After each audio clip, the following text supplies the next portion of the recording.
see what that looks like on the. Is the projector? The projector's on the same direction. You have to do like a sound check. She slapped me 50 times, so slap her to see if it fixes it. I did. It's an I'm an art, equal opportunity slapper. Art and a service. a big service. All right. This is Master Juan Carlos, And this is Mistress Maeve. and we are both Laurels. And you got your research and Iconography was what I was given my laurel for. Pictures, religious pictures of the Holy Family and things from the Bible. And yours was cooking. cooking. Yes. So anyhow, what do we consider arts and sciences in the SCA? It's anything that, it's any science or any art that's researchable pre-1600. So it can be everything from brewing, cooking, fiber arts such as weaving, nail binding, metallurgy. People make tools that would have been used in the time that they're researching. People make there. We had one guy who got his laurel for being a shoemaker because he researched the shoes of the time period and would make them. And there's also performance where people do bardic, which is either voice. They may do written, which could be poetry and prose, storytelling, music. You'll see people that'll sing. You'll see groups of people get together and play instruments, some of which are based on historic instruments like the lute, crumhorn, and other things. I've always said basically if they did it in the past, it's fair game. You can do it too. From the very, very common to the very, very obscure. Well, and you're in the Moneyers Guild, and there's a person here where they practice creating dies to print coins. So, and that's a whole art. And there are some things that are much more obscure. Some people may do a deep dive into a particular culture and have a wide variety of experience in different arts from that culture. Some have done it with researching a form of combat, such as rapier fighting. There have been people that have done research in rapier. Same thing with equestrian, where you do research on what they did back in the day and such. So I can tell you, for the length of time, my laurel's probably older than some of you, but when I first started on learning about cooking, there wasn't much out there. We did not have the internet. We had libraries, and we had a few cookbooks out there, not very many. But as the internet came up and running, there were the formation of listserv groups, which moved into, different other formats of communication on the website, and then people would start posting. Universities might start posting books. There's now the Gutenberg Project, which has a whole ton of books that may be from some may be later, but there are also plenty that are pre-1600, and it's free access, so you don't have to go, purchase anything. If you find that there's a book you need and you don't want to buy it, you can look into interlibrary loan. If you have an Austin library card, after a certain period of time, you can put in and get a card for UT. So that library can access you to a whole bunch of things. So there are ways around research and to do it economically. Or, if you're lucky enough to be able to pay for it, you can buy the books. Sometimes I make copies of stuff for people and do it that way. But, and so that's pretty much what we talk about as far as what you can do. Now, how do you get started? Well, once you get in and you get to know people, you'll see some of us doing stuff here. And if it's an interest to you, sit down and start asking questions. And we can guide you into, okay, where's the best way to get your start in this? We also have a number of guilds in the barony. I'm in charge of the Cooks Guild. There's, I guess, there was a fiber guild. There's a lamp working guild where they do glass beads. That kind of bubbles up every once in a while. There's a clothiers guild that kind of bubbles up every once in a while. And those are places where you go, and it's usually held, most of the time, at somebody's house. And we'll have usually something set up. So like this Sunday, I'm doing a class on pickles because somebody in this room has decided that that's going to be the theme of our next our next tiny tourney, which is a good example of what a tourney can be like, and we usually have it here. So I'm doing a pickle class because we're having a pickle competition. So if you want to learn how to make pickles, the information for this Sunday is in the Baronial calendar on the internet. So just look for bgwlad calendar, go to that, and go to the 19th, and once you poke, you'll see the whole list of spots. So we're trying to figure out where we're going to put everybody because I got a lot of people coming, but we'll work it out. So other ways, like being here, Her Excellency usually has a maker's night. She's back there. About once a month, where they'll have, like I went one night when they had a wonderful lady come down who taught how to make limoncello, which is so much easier than I thought it would be, and it's so much tastier than what you buy in the bottle, and a little cheaper. And and you taught a box making class. Yeah. One night. So it's different topics, and if it's one you're interested in, it's a great way to get started on something. And like I said, if you're interested and you see somebody doing something, go up to them. Some of us might be a little shy, but if people come up to us and say the magic words about, "Ooh, what are you doing?" we will be very happy to tell you in ad nauseum what we are doing. Sometimes to the point you just want to walk away, because we'll tell you more than you want to know. And if you're too shy, I think either one of us would be totally okay with being a conversational wingman. It's like, hey, would you? Yeah, sure. It's like, hey, this is Mr. Smave. What are you guys doing? Clear for illumination, and bring the person in. She was like, if you're one of those people who's a little bit shy, Juan Carlos Maeve will be your conversational. Yeah, we'll be glad. If you're interested in something, we can be glad to introduce you to the people involved. Oh, and another one is gaming, which people will. And it's not just sitting down and playing the games, but it's how to build the games and put the game boards together and researching the different games that were done in history. So next, you can do all right. Yeah, that's mine.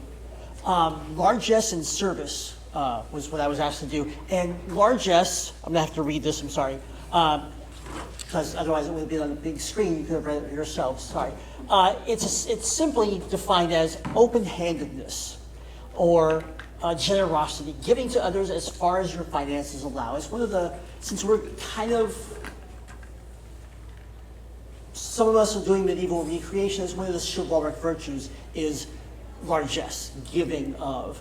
And there is a place where arts and sciences, if this was a circle and not a C, and services overlap. That can be a place where, as an artisan, you provide things as largesse. Our baron and baroness give out largesse. They'll come around and look at your things and go, that's very, very nice, and give you a small token of thanks or appreciation. I really like what you've done here, small gift.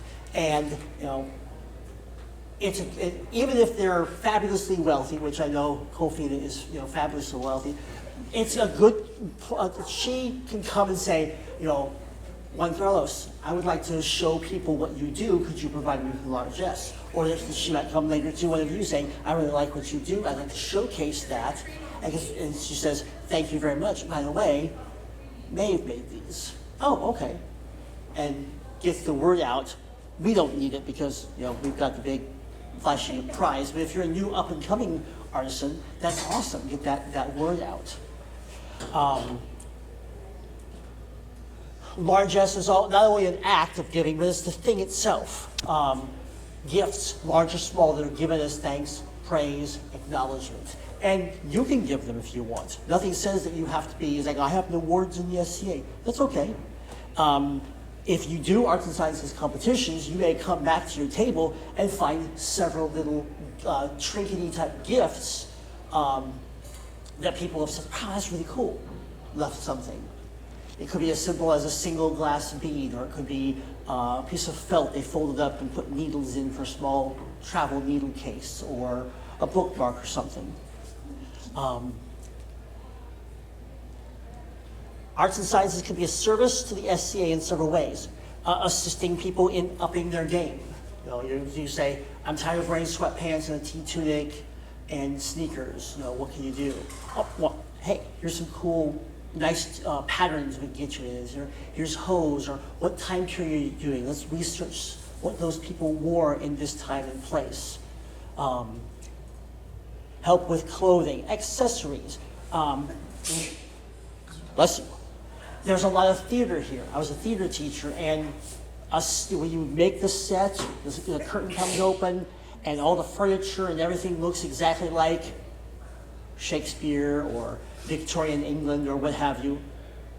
That's all part of it too. So when we hang banners around that look medieval, and we have 6-paneled chests and medieval chairs, those are things that add to that ambiance and give you that, this really could be the Middle Ages. This is awesome. I like this. Instead of going, no, this is a bunch of weirdos dressed up, and it's hard for me to believe I'm back then. Well, we do that with food too. Oh, absolutely. Feast. Yeah. And, you know, while some Pizza's of them awesome, may but- not be, yeah, whatever. No, Well, I'm just saying, but But it is. it sells it much better. Like, yes, this is a turnip stew. Ew, no. Try it. Like, oh, this is actually pretty good. They ate these. Oh, very, very common. I'll be honest, I've made turnips 3 times and they've emptied the bowl every time. I thought I hated Yeah, add enough vegetables butter, like that, it's but- amazing what you can Yeah. do. But, you know, and a lot of the feasts, I mean, it's really can be expensive to go all out and do it. You know, we're not going to get a hind of a roebuck for dinner. But, you know, we could do roasted meat. There's like pork roasts that are relatively inexpensive that we can zhuzh up. But trying to do something so you're not walking in and thinking it's Applebee's. You know, we're trying to do dishes, you know, so don't expect potatoes or tomatoes, because potatoes were not really even eaten until almost post-period. Very, very late is when the Virginia potato may have come in. And because they're a nightshade, people, along with tomatoes, they were not real high up on eating them. And tomatoes back in the day were very, very not as sweet as the ones that we have now. But, you know, and you might try some new foods. I mean, like I said, I've made turnips 3 or 4 times. And the first time I did it, people were asking for more and we had none left. So that was a victory for us in the kitchen. But also, you know, there's desserts, and we'll sometimes have like dessert tables where people make stuff and bring it in. And that's always a lot of fun. But, you know, we try and do things that will keep the ambiance going. So if you're at an Italian event, we should be having, we're not going to have a German feast. We should be having some sort of Italian feast. If it's an early period event, it'll be something, you know, maybe from Viking era or Iron Age, which is basically early Ireland and early Britain. So and How there's much a lot time more. do we have for this? I want to make sure we're not. Stands for about half an hour total. but Okay, it's so we're halfway through, so Oh, we better love you to death, but I guess move on. we better talk faster. All right, display. There's 2 different ways you can present your arts aside from just wearing them and doing it on your feast table. Is either a display, and a display is pretty much a non-competitive way of showing your art. Our biggest event for that is called Laurel's Prize Tourney, which I know sounds ridiculous because there's no prize and it's not a tourney. So it came from the fact that when they first started doing it, there was a tourney where Laurel sponsored fighters, and there was a prize for the fighter that won. But basically, it's a body of work display, which means you bring examples of all, all your things that you're working on, even things that you're not finished with. And you do a nice display and you sit at your table and people come by. And the Laurels will usually pick people in their own discipline and sometimes outside their discipline just so we can learn something new. And it's a geek fest because we'll show up and you will sit there and everybody, the energy is just very positive because you're talking to people who are interested in something. Like if I see somebody's doing cooking, I'll go and talk to them and, give pointers, and if someone's kind of stuck on a problem with something they're working on, we can help them work through it. Because even if it's not one of our disciplines, we've seen it come through before. Yeah. And you get to spend as much time often as you want instead of saying, I'm sorry, I've got 5 minutes here to judge your thing and look at it, like, here's your score, thank you very much, move on. It's like, I want to talk more about it. It's like, yeah, that's a chance to sit down. It's like, let's geek out for an hour. And we'll usually exchange contact information. I'll usually leave, I have an NCA business card that's got my contact information on it. So if anybody wants to, email me or text me, they can do that and I can hopefully, answer their question. Then we go to the competition side, and this is where the rubber meets the road and you get judged. And we'll go into judging in a little bit. So in competitions, they can be everything from, like, we've had small ones here at fighter practice. We don't really use any kind of judging sheet. We may have, people may leave some note paper down for us to write any comments, on their item. But the, Baronies and Shires may have a group competition at one of their events. So they'll have their Shire or baronial artisan. And there may be a baronial list. I have examples. And if you go on to the NCA Laurels page or NCA Arts and Science page, you can go in and look at the different forms. I will tell you that things change quickly around here, and those forms may already be out of date. It just changes with the leadership. But it does give you an idea of this form or that, kind of what we're looking for. It's an essay question. The teacher knows the 7 causes of World War I. Teacher wants to know that you know, and maybe even can say, I think this is the leading cause of World War I. And it doesn't matter whether you chose this or that. It's like, this person knows, was paying attention and studying. That person put down the nuclear arms race for World War I. And they never missed anything. And for the competition side, there may be requests for documentation. It can be anything from what they call minimal, and we'll get into documentation a little bit later, which is just what I did, how I did it, what I changed from the period item, and what my sources are, and that's it. Once you move up in other levels of competition, the documentation gets a little bit more detailed and along. Some of the our biggest competition is Kingdom Arts and Sciences, which happens once a year. That is where the Kingdom Artisan is usually chosen, and pretty prestigious award. And our Gulf War artisans are chosen. And also very prestigious. Some are chosen based on their score in the display. Others may be set up depending upon the will of the Crown. The Crown may be the one to either pick the artisan, regardless of score. People that make over, I think it's 40 and higher, get a Pilgrim's badge. Yeah. As recognition of the accomplishment of their score at ANS. And I can tell you the Laurels work their tushies off for this, because we've had 50 to 60 artisans. And if there's 10 of us, that means we have an average of 6 artisans we have to judge. Yeah, we really do. Well, it's hard to judge apples and oranges and shoes and poems. And read. But we have to like which one's the best. And read documentation that can Yeah. be 10, 15, 20 pages long, and make sure that we capture that information and it goes in. And mistakes happen, and honestly, if you see something, for example, let's say you get a notice, well, I didn't see this in your documentation and it was there, knowing how harried it can get for us to judge, depending upon how many people we have to judge, stuff can get glossed over and missed. No big deal. You go, you can talk to the Laurel who judged you. If you know another Laurel, if you don't feel comfortable, you can talk to them and they can help get you together with that moral. And all you have to do is state your case and show them your documentation. And a lot of times they'll change the score right on the spot. So, again, judging is there's some objectivity with some of the requirements, and there's also subjectivity to it. Absolutely. All right, how to display. Things you have to consider. Most displays are going to be limited space. Usually these are longer than the tables I've seen, but Usually get half the table. usually get half a table to do your display on. The other things you have to consider, are you going to be displaying clothing or other fiber arts that may need to be hung on something? So you either need to have mannequins or some kind of clothing rack or a rack that you can hang your stuff on to the side of the table. Are you going to do cooking? Well, if you need to keep things hot, you're going to need electricity.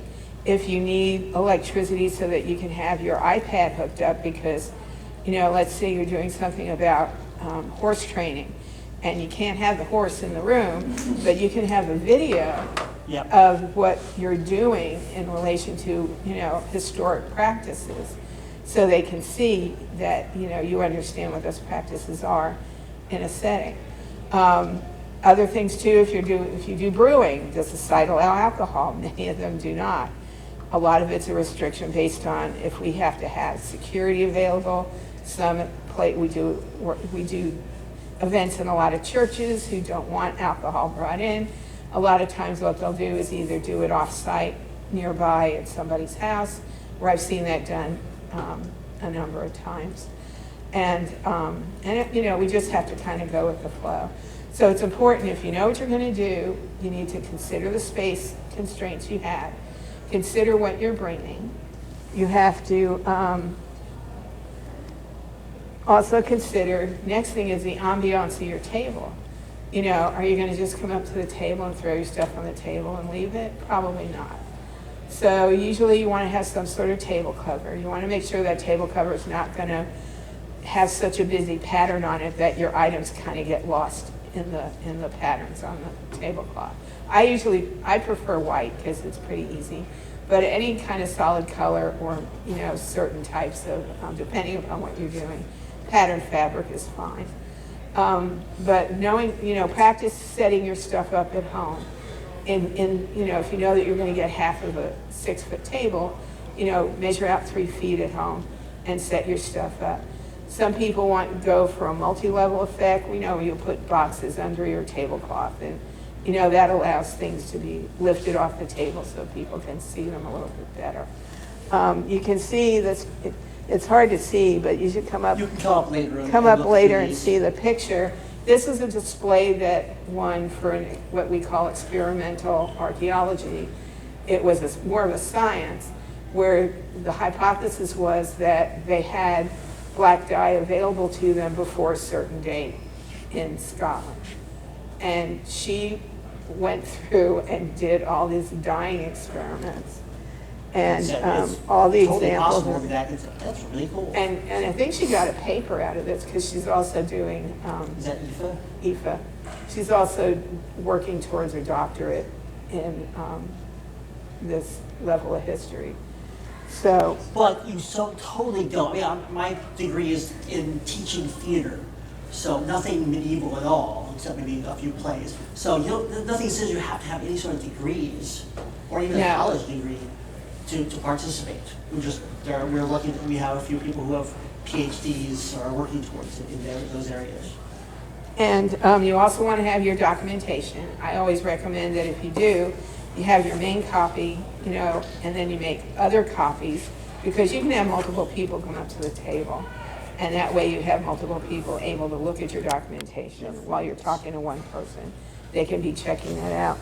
And you kind of want to make sure your display is coordinated with the time period of what you're doing. I said 4 minutes. Okay, I wasn't sure if you heard me. no. And then the most important thing for you guys when you're doing this is self-care. Make sure you have a buddy that checks up on you. Make sure you have food and water, and get bathroom breaks. Medications if needed. Medications if needed. Alcohol if needed. But seriously, Dealing with Maeve, sometimes you need a lot of yeah. Let's look in the mirror. Juan. Go right ahead, you can look in the mirror all you You're want. funny. But, seriously, I remember going through this. It can be a rather anxiety-ridden experience, especially King Maness. So it's always important to make sure you have somebody watching out for you.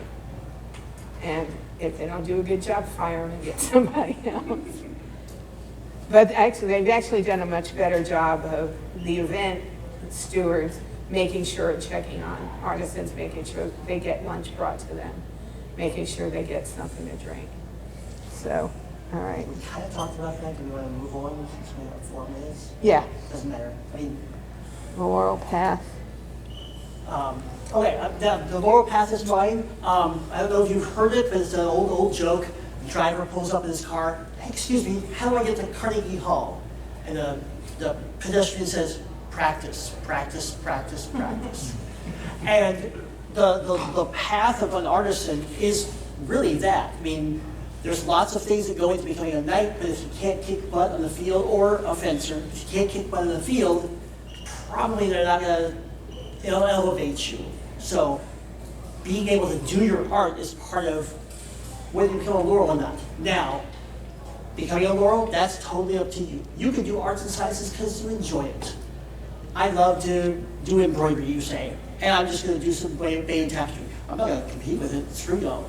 I'm gonna decorate my clothes, my friends' clothes with it. That's fine. This is our hobby. We don't get paid for it. Do what you enjoy. If you want to come and if you want to do like arts and sciences, is not me. I want to fight. I want to serve. I want to dress in funny clothes and get drunk on the weekends. Do whatever makes you happy. Do that. But we're giving you hopefully an idea of different things you can do. Arts and sciences is one of them. If you want to become a laurel and become cool like me, and Maeve, there's definitely a path. First of all, is getting out and doing it. We all know that friend who's gonna do this one of these days. He's gonna do it, never does it. So getting out and trying different things. When you take classes, you can show up and say, "Oh, I'll try now binding." No, not for me. It's like a smorgasbord. Liver? Nope, not for me. Kidney? No, forget that. But you can try different things, and that's what's fabulous about it. Make, create, teach, share. Let other people see how awesome you're doing. And it can be as simple as just wearing a new tunic. And it's also our job to be that spotlight. It's like, oh, what's your name? Sorry, Terry. Have you seen Terry's new tunic? Come look at this, Maeve. Look at it. It's really nice. Terry, Maeve, Terry. Have you seen what he's done with this? And it may be really simple, but for Terry, like, I had sewn since home ec. Brings a spotlight. Now we're paying attention, so we might check up next time. Like, I see a new one. Like, yeah, I did this is all linen this time instead of linen cotton. Like, all right, we're stepping it up. That's awesome.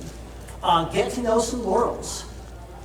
I don't know if it's. Would you say peer review is still a thing?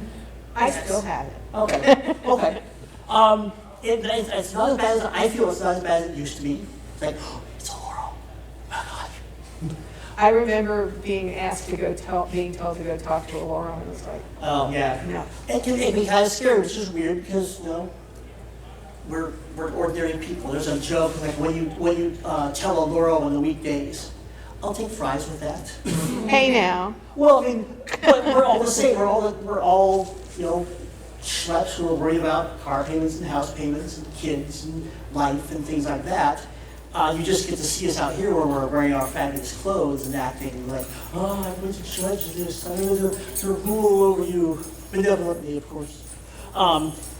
Get to know us. Get to talk about things. If this is what you want to do, I want to become a laurel. Because one of the things you do is become an apprentice. Or a student, which is. Right, that's the first step. Then you can go deeper. Ask laurels what you're interested in, what they're looking for students. It's like any other relationship, friendship or romantic relationship. You kind of get to know the people, and you realize that that person's kind of cool. I'll hang out with them more. Or, oh, they like pineapple on their pizza. I just can't deal with that. No. I'm joking because, you know, the politics of religion and other personal preferences Pineapple on can pizza is an abomination. play a part. Like, this person would be really, really cool, but it's like, I just can't jive with some of their personal beliefs. You can ask or get asked. Some laurels go to you, sometimes you have to go to them and say, well, hey, we've been talking, and I really like what you're doing, or really like how you handle things. Would you be willing to take me as an apprentice? And you sit down, you have that harder talk, or like, well, here are my expectations. You get to say, well, these are my expectations, and you kind of figure things out.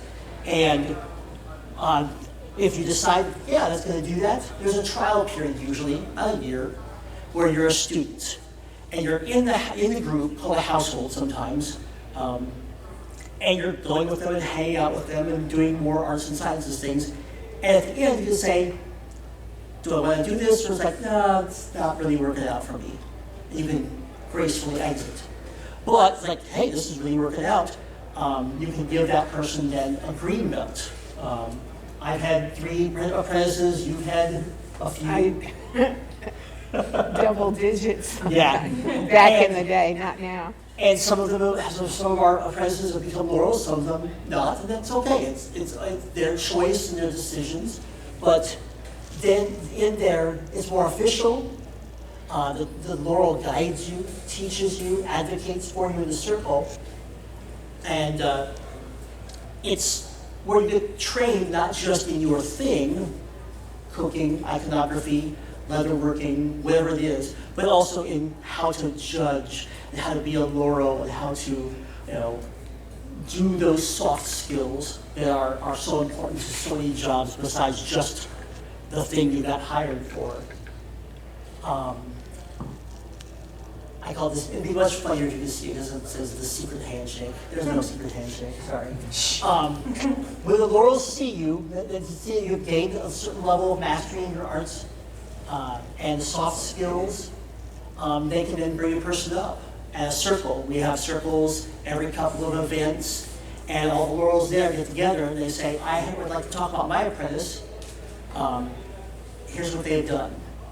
And then we have a chance to say, well, I had one interaction with them, it wasn't so good, or I'm really impressed, or whatever. We go around the circle and we poll, not vote, because the king and the queen are the ones who make the final decision. And the medieval flavor, the historical flavor that we try to do, you know, and usually the royals are pretty good at saying, okay, we'll make them, we'll do that. And then you get to have this fabulous ceremony in court, and you're made a laurel, and you now get to stand where we are and to teach a new incoming crop of people about why doing arts and sciences would be so much fun and so cool. And while it's a wonderful recognition, it's a job, and it's a big job. Yes, yeah. Because, I mean, there are times I go to an event and just, you know, hang out, talk with friends, and someone comes up and says, hey, can I ask you about this? Or I had a problem with judging, and it's like,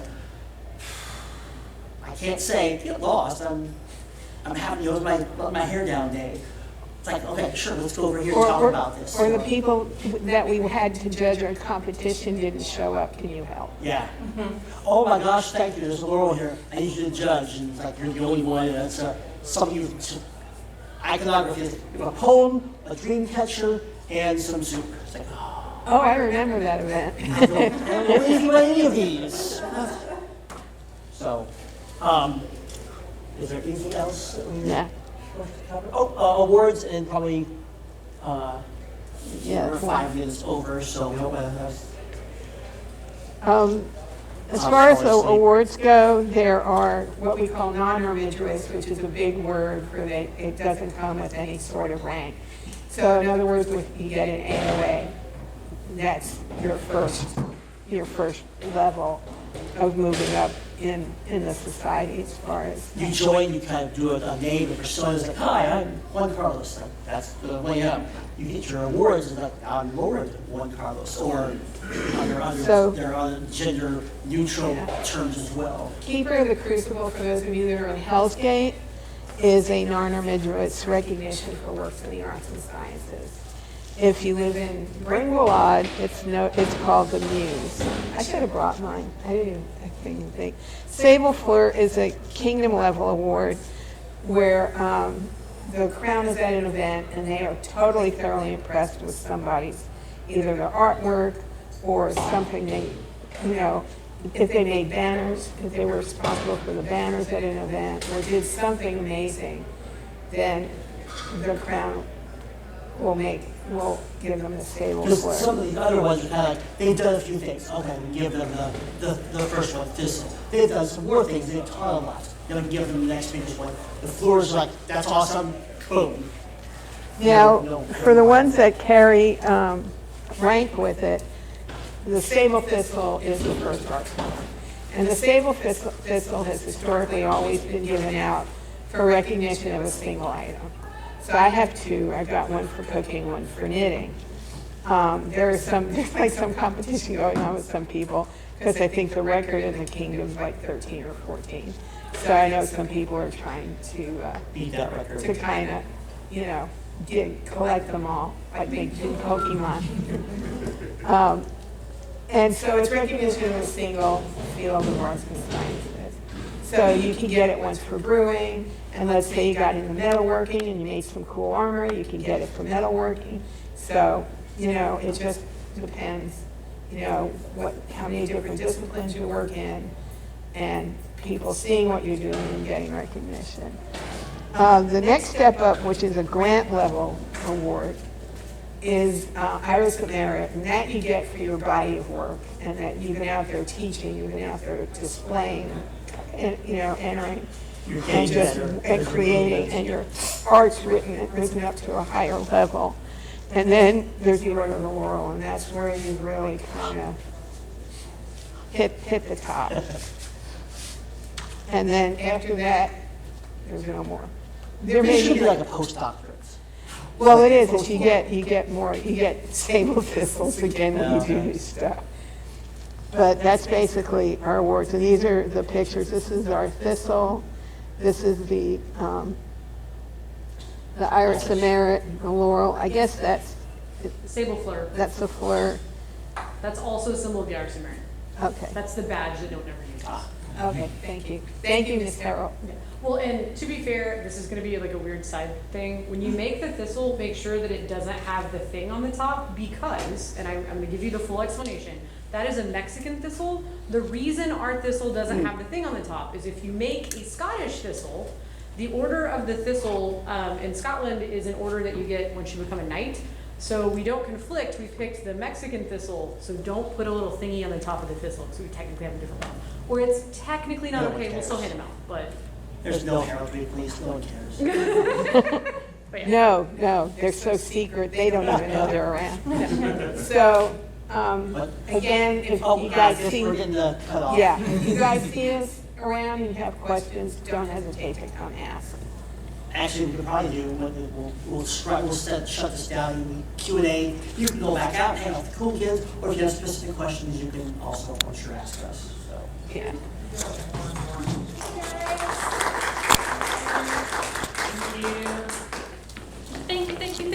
Are there any questions before we? I've done a bunch of these. So we're going to talk about running an SCA event. We're going to pretend that I'm two people. There's actually another person over here that looks more Viking-esque and is from Bjornsburg, and their name is Day. They would be here, except it is raining and terrible outside. So normally there would be two of us. All right, so first I want to talk about the different types of events that there are in the SCA and what it is to be an event steward. So an event steward is a person that runs an SCA event. Okay, so you're the person that's in charge, that's basically the project manager for whatever it is that's going on. So you're not doing every single thing, but you are in charge of finding someone to do all the little niche things that may be required for the event. So there's three main types of events. First of all, and we're going small to large, so we have what are called tiny tourneys. So here in bgwlad, we try to have at least one tiny tourney per quarter. The next one's coming up is the kind of a big deal pickle tourney that we're running for you guys. So it's a specific newcomer tourney. So all the categories that we have, you have to be doing whatever it is that you're doing for 2 years or less to be able to win those tourneys. Okay. There's also local events. So our next local event that's coming up is War of the Halberd, that's coming up in October, that we're doing at Sherwood Forest Fair. Our other local event that we do annually is Candlemas, and we do that in the spring in February. Well, it's like kind of early spring, but February. And then there's also kingdom level events. So kingdom events happen throughout. So the most previous one that just happened last weekend was Vendheim Coronet, which was in Burke-Burnett. And I drove to far north Texas and attended that event. We also have other ones that are coming up, so like Kingdom A&S, King's Champion, Queen's Champion, all kinds of stuff. So all of those are things that you have an opportunity to be able to run, depending on what you kind of want to do. So tiny tourneys, as I just said, in this particular group, we try to have one tiny tourney a quarter. So after the kind of a big deal tourney that's for our newcomers, our next big one is our most awesome one, in my opinion. I'm a little bit biased because I love Halloween, but we do our zombie tourney. So that is our fall tournament. And so the reason that we have the zombie tourney is each of the crowns get to pick an oath of fealty that you will take. And there was an oath of fealty that was done by a previous crown, and it said that you would give your life, and then it gave things after that, which kind of suggested that there was this idea that like after death you would still be serving the crown. So naturally, in bgwlad, we thought that that was fascinating, and so we came up with this idea of there being a zombie tourney. Over the years, we have expanded it further and further and further, and so there's different parts to it that we'll talk about when we get into our fall stuff. But we also do other quarterly tourneys. So there's the newcomers tourney that we do for newcomers that we usually do during NCA. We have our zombie tourney, and then there's 2 other tourneys in the year that whatever crazy, wild idea you guys have, you can come to the Seneschal or the B&B and be like, hey, I want to do this as our next tiny tourney. So we've done a golden tiny tourney that was just gold themed because it was during the Olympics and everything else. We had one last year that the newcomers did for us because they wanted to do one for us.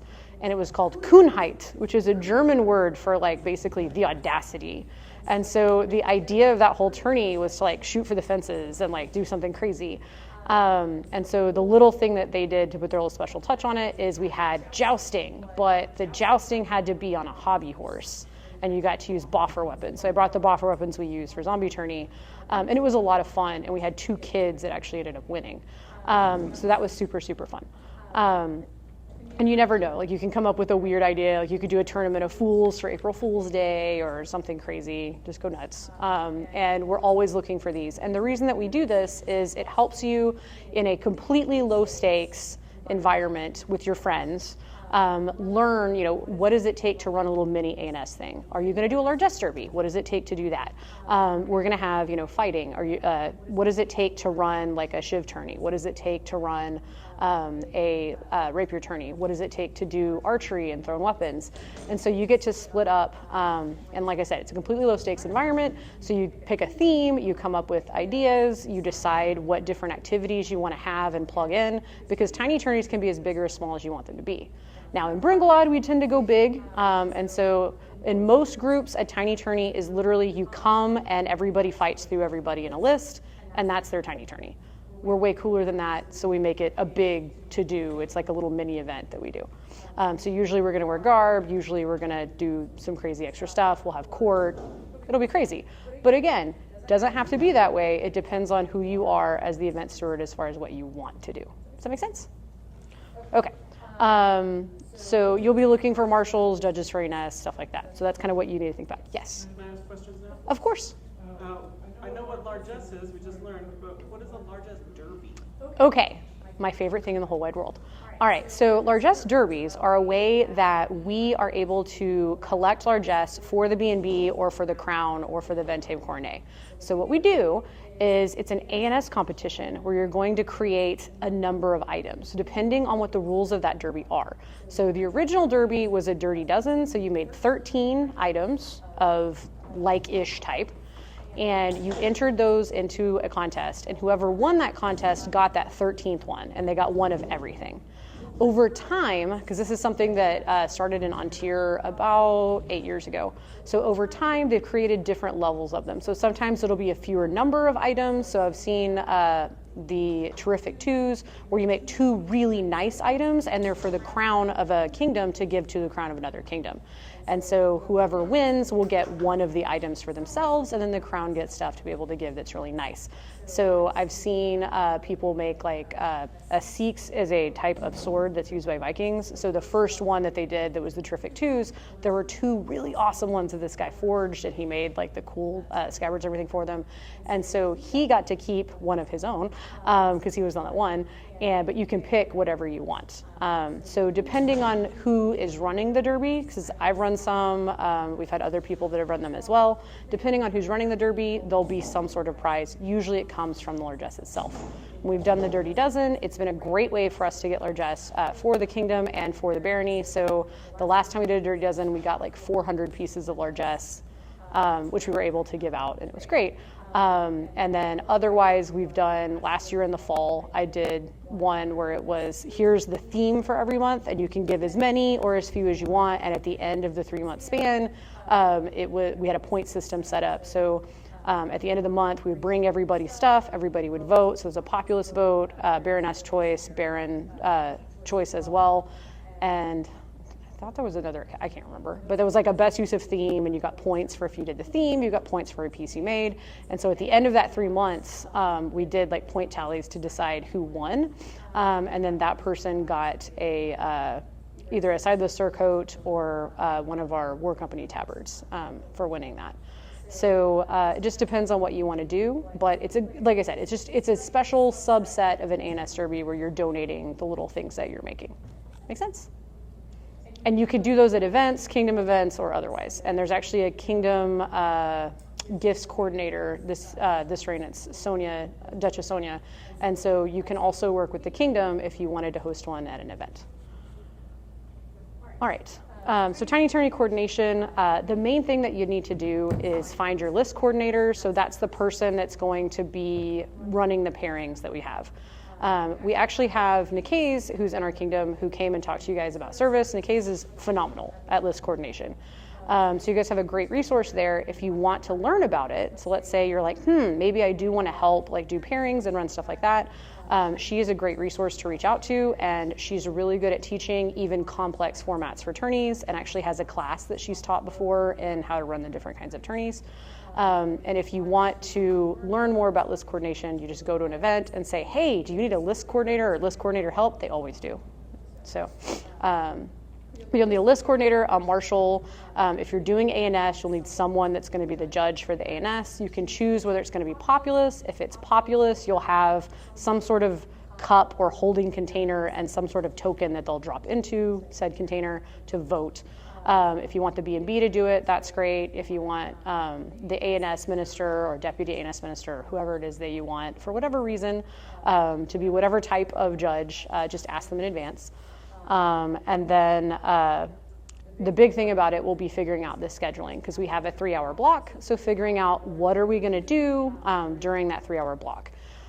So typically we'll stagger everything so that if someone did want to try to participate in as much as possible, they could. Sometimes we get a little excited in bgwlad and we have so much stuff that can't happen, because if we're doing everything like every 30 minutes, we still have too much stuff. So you'll watch like Zombie Tourney will get very like hectic because we have so many sub things that we do. But that's because we're awesome. So I'm not going to apologize for that, and I don't think anyone else should. So then also work with the B&B on coordinating for announcements. So as we have our announcements, after we come out of this class, we'll do our little announcements. You'll be like, hey, we're doing this tiny tourney. We need X, Y, and Z. Like we need someone to run the insert whatever here. And so that way you'll be able to get volunteers. And then really your job is just kind of making sure that everybody's kind of on pace. Relatively simple, low stakes environment. Make sure you have prizes. Make sure the B&B know what's going on. Make sure that whoever it is that's working with you knows what to do in their little section. Super simple, right? All right. We also have event bids. So when it comes to doing a tiny tourney, we don't fill out a huge fancy bid like this, but we do for local events and for kingdom level events. For a tiny tourney, you literally just come to the Seneschal Airbnb and say, hey, I have this wonderful idea for a crazy tourney, and here's what it is. And we'll get really excited. We'll ask people if they want to get involved. We'll make a Facebook group or a Discord sub channel, and we'll work it out there. But if you're doing a local event or if you're doing a kingdom event, there's a whole formal process because it's a bigger thing that it requires multiple people. So we have specific event bid packages. So if you are interested in the possibility of putting in for a local bid or for a kingdom bid, if you go to the Onsteron website, there is a clearinghouse of stuff, thanks to Colfina, and you can go to the clearinghouse and be like, kingdom event bid, and it will take you to the form for the kingdom event bid. The one that we use locally for our local events is the same form, just because we're lazy. So it's actually relatively simple, and it adds all your stuff together for you. There's also another one that's been made by Master Harold that's also out there and available. If you want to use that one, you can for local ones. The kingdom form is what you have to use for kingdom events. And basically, you follow the instructions and you fill it out. So, local events. Local events are any events that are hosted by the local barony. So I told you about the 2 main local events we have. We also have one other event every other year that is an off-calendar event. So we have a Yule every single year. Every other year we host it. On the off years, Hell's Gate hosts it. So this year is going to be Hell's Gate's year. Next year will be our next year to host it. So we take turns, so we don't have to worry about this year. But next year, if you're very excited and you want to put together an awesome thing for us to do in December, you can put yourself out there. We usually would open up looking for people to volunteer for that right around now, like in the July, August area, so that you have time to put something together. Okay, also, when you're doing a local event, you're going to want a co-steward because there's a lot of moving parts. So usually speaking, we're going to have 2 people. They're going to have a steward and a co-steward. And then if you have not done an event before, we require what's called a steward mentor, which means someone that's been a steward before, so that if you've missed something or there's something like weird that needs to happen, the steward mentor can be like, hey, did you think about X? Because you haven't done this before. And so maybe you haven't thought about the fact that we need to have water, at this site, and we didn't think about that, so we don't have the water jugs. Or, did you get the insurance? So for normal events with other groups, you may not have to have insurance. We have to have insurance for ours. It has to be ordered X number of days out. So that's what the steward mentor is for. They're also there because they've done it before, and so they'll know kind of what the pitfalls might be. Like, have you thought about X? Because you're never going to have thought about the weird things that someone is going to have done in the past.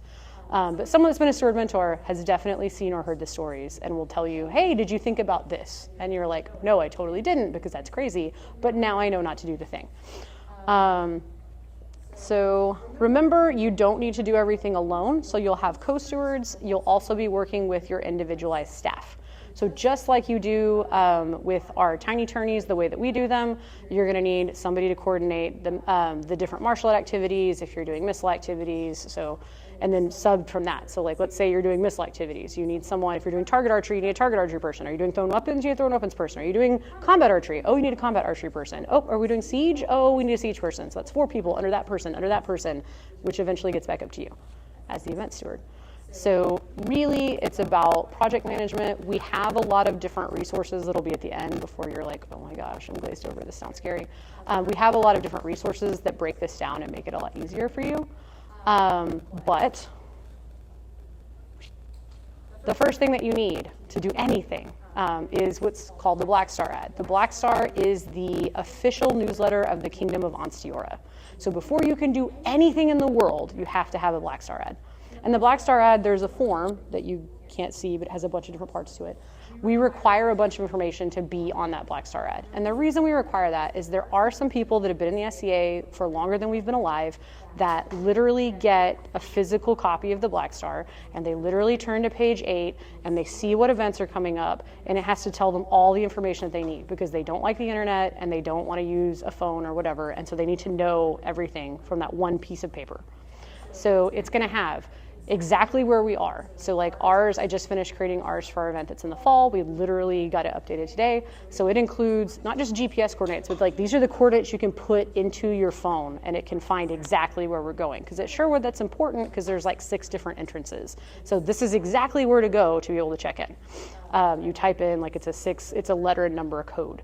So we've got that information, we've got the address, we have the date, the time, all the common stuff that you would think of, but it also has important information like, can you bring pets? So fun fact, you can bring pets to Sherwood, but you have to clean up after them and you have to keep them on a leash. So all that information is there. Can I bring my RV? That's a huge question that gets asked a lot as we have an aging society. That information is on this 1-page ad. So is the information for the site steward. So one thing to note, if you're going to be a site steward for a local event or for a kingdom level event, you are going to put your name, your mundane name, your phone number, and an email.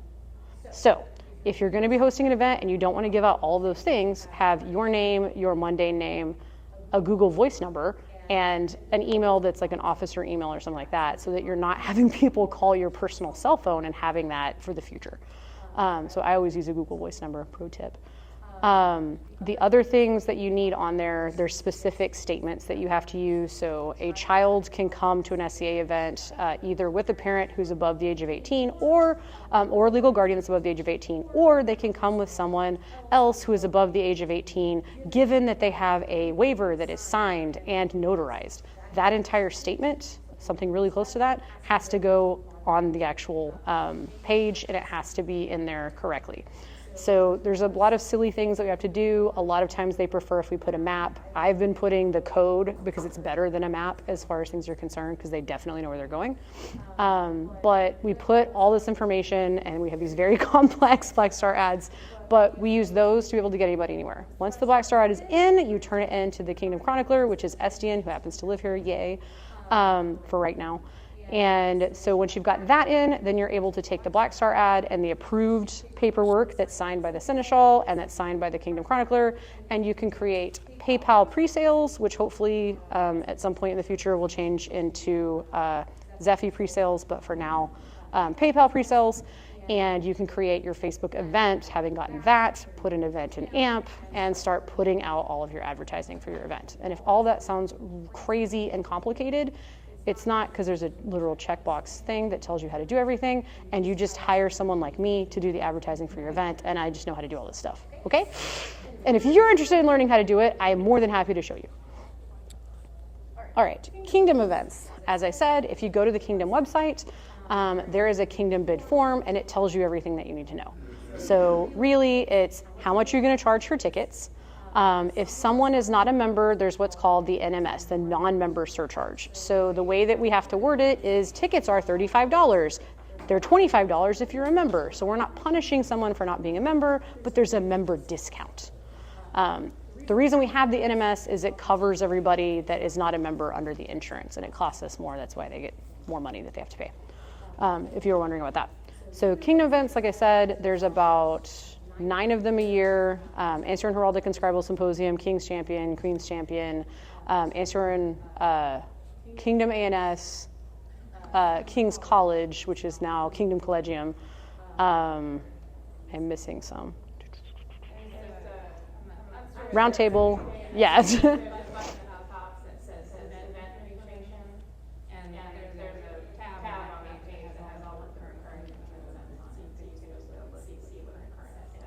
And see what they are.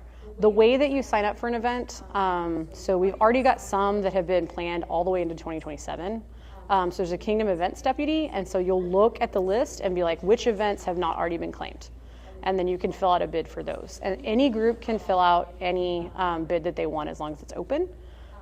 So if we wanted to, as bgwlad, we could fill out one for every single Kingdom event for the next 5 years. We wouldn't get all of them, but we could if we wanted to. This particular year, like the first half of the year, a lot of the events were in the southern region, and then in the summer and the fall, most of them are going to be in what's called Central, so it's like further north than us, and in Vinheim, which is Oklahoma, and the very north parts of Texas.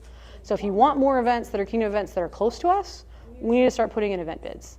So if you guys have any interest, I can help you on putting together an event bid, and would love for bgwlad to host one, but I haven't gotten anybody to volunteer. So. All